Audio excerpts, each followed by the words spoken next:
এবং এবার গত জাতীয় সংসদের মতোই ব্যালট পেপার কিন্তু আমরা আগামীকাল সকালে দেব। সেখানেও আপনারা ব্যালট পেপার রিটার্নিং অফিসার তথা সহকারী রিটার্নিং অফিসারের কার্যালয় থেকে ভোট কেন্দ্রে পৌঁছানোর যে প্রক্রিয়া, এখানে সার্বিক সহযোগিতা করবেন।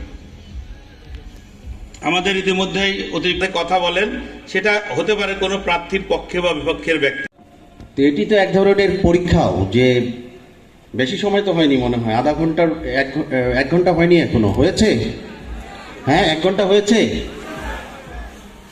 এখানে বলছে কিন্তু হয়নি, 1 ঘন্টা হয়নি। আচ্ছা, হয়েছে। আমি বেশি সময় নেব না, খুব অল্প সময় নেব। কেমন আছেন আপনারা? এবার একটু জোরে হয়েছে। নির্বাচন আমরা বলি উৎসব, উৎসব না? জনগণ তার ভোট দেবে, তার সাংবিধানিক অধিকারটি আগামীকাল তারা প্রয়োগ করবে। আর এর রক্ষা কবচ কারা? কারা? জোরে বলেন। হ্যাঁ, আমরা। আগামীকাল 6ষ্ঠ উপজেলা নির্বাচন। এই নির্বাচনের আজকের এই ব্রিফিং প্যারেডে আমাদের মাঝে উপস্থিত আছেন এবং বক্তব্য রেখেছেন এই নির্বাচনের যিনি রিটার্নিং কর্মকর্তা, ঢাকা জেলার সুযোগ্য সিনিয়র জেলা নির্বাচনী কর্মকর্তা জনাব আলমগীর হোসেন, ভুল বলেছি, জাহাঙ্গীর হোসেন।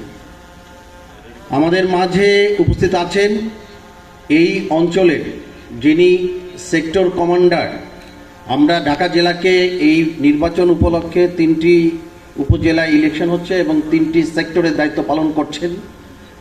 এই সেক্টরে যিনি দায়িত্বরত আছেন পুলিশ সুপার আমিনুল ইসলাম, উনি বক্তব্য রেখেছেন আমাদের জেলা আনসার কমান্ডার আলমগীর হোসেন।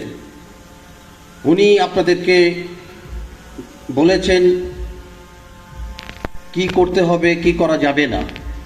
আমাদের পুলিশ সুপার সাহেব বলেছেন কি করা যাবে, কি করা যাবে না। আমাদের রিটার্নিং কর্মকর্তা সর্বোপরি বলেছেন কি করা যাবে, কি করা যাবে না।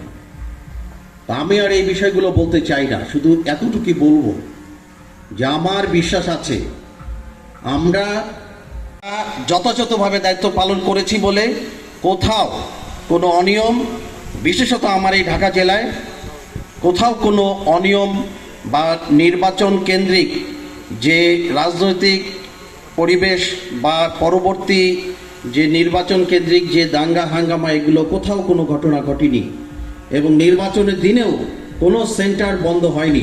দেখি সকলেই এই দায়িত্ব পালন করেছি। তাহলে এই ক্রেডিট কাদের? সকলের জন্য হাততালি দিয়ে দেন সব।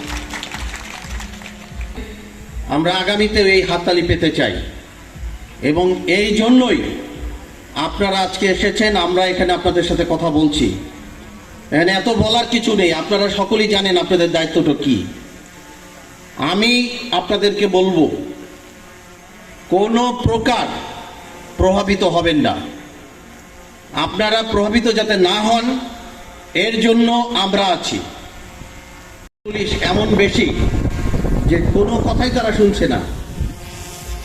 একজন কনস্টেবলের বিষয়ে বলছেন, তা আমি বললাম আপনার কথা তো উনি শুনতে বাধ্য না এবং শুনবেও না, এটাই আমাদের নির্দেশনা। কোনো কথা আপনারা কারো শুনবেন না, শুধু সেন্টারে প্রিজাইডিং কর্মকর্তা যিনি আছেন উনি যা বলবেন এবং সেন্টার ইনচার্জ উনি যা বলবেন, এর বাইরে কোনো কথা আপনারা শুনবেন না। আমরা যারা আছি আপনাদের বাইরে, এখানে স্ট্রাইকিং মোবাইল থাকবেন, মোবাইল ডিউটিতে থাকবেন, ম্যাজিস্ট্রেটরা ডিউটি পালন করবেন। এখানকার ওসি সাহেব আছেন, সেক্টর কমান্ডার আছেন, আমি আছি, আনসার কমান্ডার আছেন, আমরা বিজেপি আছেন, সকলে মিলে র্যাব আছেন, সবাই মিলে আপনাদের জন্য প্রস্তুত। কোথাও যদি কোথাও সমস্যা হয় শুধু আপনারা ফোনে জানাবেন। খেয়াল রাখবেন সকল দায় দায়িত্ব, কিন্তু আপনাদের এই চোখটি খেয়াল রাখবেন কোথাও কোনো অনিয়ম হচ্ছে কিনা, সেন্টারের ভিতরে, সেন্টারের বাইরে। যে কোনো অন্যায় কোনো কিছু দেখলে সেন্টার ইনচার্জকে জানাবেন। সেন্টার ইনচার্জ হোয়াটসঅ্যাপ গ্রুপ করা আছে, হোয়াটসঅ্যাপ গ্রুপে আমাদেরকে মেসেজ দেবেন যে স্যার এখানে ঝামেলা হচ্ছে ভিতরে বা বাইরে, আপনারা একটু খেয়াল করেন। আপনাদেরকে অনেক সেন্টারই আমরা দিয়েছি ওয়্যারলেস কমিউনিকেশন সেট থাকবে আপনাদের কাছে, সেট চালানো শিখে রাখবেন এবং অহেতুক সেটে কথা বলবেন না। অবশ্যই সকালে বা আজকে যেই সেটটা টিউনিং করে নেবেন, কথা বলবেন কন্ট্রোলের সাথে, প্রয়োজনে এই সেটে কল করবেন পার্শ্ববর্তী আপনাদের স্ট্রাইকিং বা কন্ট্রোলকে জানাবেন যে আমার এই কন্ট্রোলে আমার এই সেন্টারে সাপোর্ট দরকার। দেখবেন দেন আপনার পুলিশ উপস্থিত হয়ে গিয়েছে বা অন্যান্য স্ট্রাইকিং তারা উপস্থিত হয়ে গিয়েছে।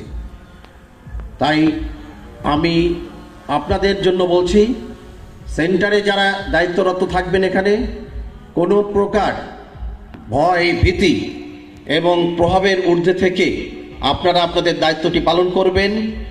কোনো কথা, কারো কথা কেউ শুনবেন না। এবং আমরা বলেছি, এবার গতবারের নির্বাচনের বাজেটের আগেই এসেছিল, আপনারা আপনাদেরকে টাকা পয়সা আগেই দিতে পেরেছিলাম, আপনারা সেন্টারে আপনাদের খরচটি আপনারা নিজেরা করেছিলেন, আপনাদের যে বাজেট আপনারা আগেই দিয়েছিলাম। এবারের বাজেটটি পরে আসছে জন্য আমরা এখন পর্যন্ত আপনাদের টাকাটি দিতে পারিনি। কিন্তু সরকার তো আপনাদের বেতন দেয়নি, আপনাদের টাকা পেয়ে যাবেন আপনাদের এই নির্বাচন উপলক্ষে, যা প্রাপ্য তাই পাবেন, এক চুল পরিমাণ কম পাবেন না। তো সেটি মাথায় রেখে আপনাদের সেন্টারে যে খরচটি হবে, আমরা বলেছি স্থানীয় চৌকিদার যিনি থাকবেন, গ্রাম পুলিশ যিনি থাকবেন, তারা এই রান্নার ব্যবস্থাপনাটি করবেন। আপনারা যার যার টাকাটা দিয়ে দেবেন, এটি আগেই সেন্টার ইনচার্জ এটি নিশ্চিত করবেন, এক জায়গায় রান্না করে সকলের মিলে রান্না করে টাকা পয়সা দেবেন এবং খাওয়া দাওয়া করবেন। কারো কাছ থেকে আমরা একটি পয়সা নিয়ে আপনার এই নির্বাচনে কারো কাছে বাধা হতে চাই না। আমরা মুক্ত এবং সরকারের কাছে দায়বদ্ধ, এই নির্বাচন কমিশনের কাছে দায়বদ্ধ যে একটি সুন্দর, অবাধ, সুষ্ঠু, শান্তিপূর্ণ নির্বাচন উপহার দেব। সেই লক্ষ্যে আমরা আগামীকাল কাজ করব এবং আজকে এখনই সেন্টারে চলে যাব যার যার নির্বাচনী সামগ্রী নিয়ে, এবং যে নির্দেশনা বলা আছে সেন্টার ছেড়ে কেউ যাব না, সেন্টারে অবস্থান করব, বাইরে অযথা ঘোরাফেরা করব না। প্রিজাইডিং কর্মকর্তারাও সেন্টারে থাকবেন, সহকারী প্রিজাইডিং কর্মকর্তারা থাকবেন, খেয়াল রাখবেন কোথাও যেন কোনো এজেন্টকে বের করে না দেয়। এই ধরনের কোনো ঘটনা ঘটলে তাৎক্ষণিক আপনারা আমাদেরকে জানাবেন এবং আমরা ব্যবস্থা নেব।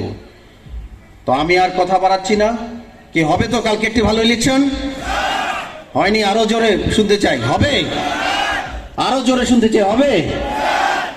গুড, আমার স্পিরিট ভালো পাচ্ছি। তো আমি আপনাদের সর্বাঙ্গীন মঙ্গল কামনা করছি। যে কোনো সমস্যা হলে আপনারা আমাদেরকে জানাবেন। আমরা মিলে একটি চমৎকার, সুষ্ঠু, অবাধ, নিরপেক্ষ এবং শান্তিপূর্ণ নির্বাচন উপহার দিব, এই প্রত্যাশা ব্যক্ত করে, আপনাদের সকলের মঙ্গল কামনা করে, আগামী দিনের ভোট সুন্দর সম্পূর্ণ হবে এই আশা রেখে এবং নির্বাচন পরবর্তীতেও শান্তিপূর্ণ অবস্থা বিরাজ করবে এই আস্থা রেখে আমি আমার বক্তব্য শেষ করছি। জয় বাংলা, বাংলাদেশ চিরজীবী হোক, সকলে মিলে একটি সুন্দর নির্বাচন উপহার দেব এই আশা রেখে আমার বক্তব্য শেষ করছি। ভালো থাকবেন সকলে।